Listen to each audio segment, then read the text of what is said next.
Keep a first aid kit in the home, but if you're a dog owner, you actually need two first aid kits, one for the family and one for the family pet.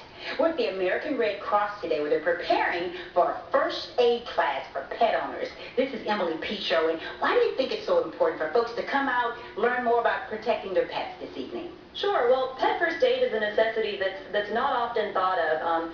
For a lot of us, pets are loved ones and our best friends, and for many people, they're a member of the family. So when you're preparing for an emergency and you have a plan in place and perhaps an emergency kit or a first aid kit for members of your family, you also want to have one for your pet. So that's why we've teamed up with Nashville K-9, who offers training to pet owners, emergency workers, and other members of the community to put on a pet first aid class so that we can help give you the knowledge and skills that you would need to respond in an emergency for your pet. Absolutely. You're going to be showing folks basically how to put together a pet first aid kit. Like we've got an example of that right here in front of us, and these are just quickly some of the things that they'll need in there. Yes. So one of the things that you'll be learning in the class is how to put together the items that go into a pet first aid kit. And so we've got an example of a few of the things that go in there right here. We've got an ice pack, bandages, we've got gauze that would go over the eye in the event of an eye injury, a tongue depressor, and some other tools that would go in there as well. And so that's one of the things that you'd be learning. And also we teach our participants things such as how to approach an injured animal, basic pet first aid, and then you'll also learn what are the normal signs, identifying the normal signs in your pet, because unlike a child or another member of the family, your pet can't tell you what's wrong. So knowing what's normal will help you identify what may be wrong in an emergency. And that's where Nick Volkonski comes in with Nashville K-9 and beautiful dog Emma standing here. As Emily just mentioned, recognizing those emergency signs is so important. Right. And how to treat them between the time you recognize and by the time you take the dog to the vet, which we always stress.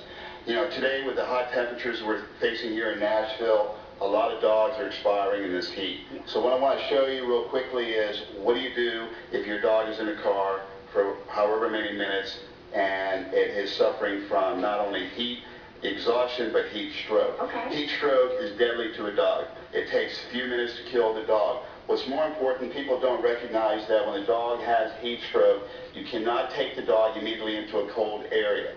That will put their system into shock.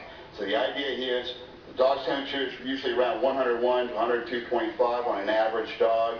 When it reaches up to 104, it's critical. So one of the key things, if you recognize that your dog has been in a car or has been outside, quickly, first thing you do is bring a simple towel, wrap the towel over the dog in this manner. Look for whatever liquids that you have. Here I have an empty bottle of water. If you don't have an empty bottle of water, go with Coca-Cola, go with milk, go with juice. Just go with any type of liquid. Slowly pour it over the dog's back. Slowly do that until it empties out. Once you do that, what you're doing is you're bringing the temperature of the dog down to its normal level. That does not completely answer the problem. You still need to take the dog to a vet. But if you don't treat it that way, the dog can die. Wow.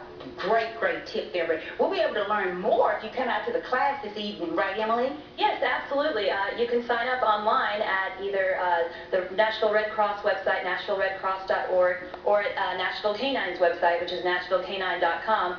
Or if you want to just come on out tonight, you can also sign up on the spot and come take our class. So there are a number of ways that you can get started and get your certification in pet first aid. Thank you so much, Emily. And thank you, Nick Thank you. and Emma. All that information will be on our hotline.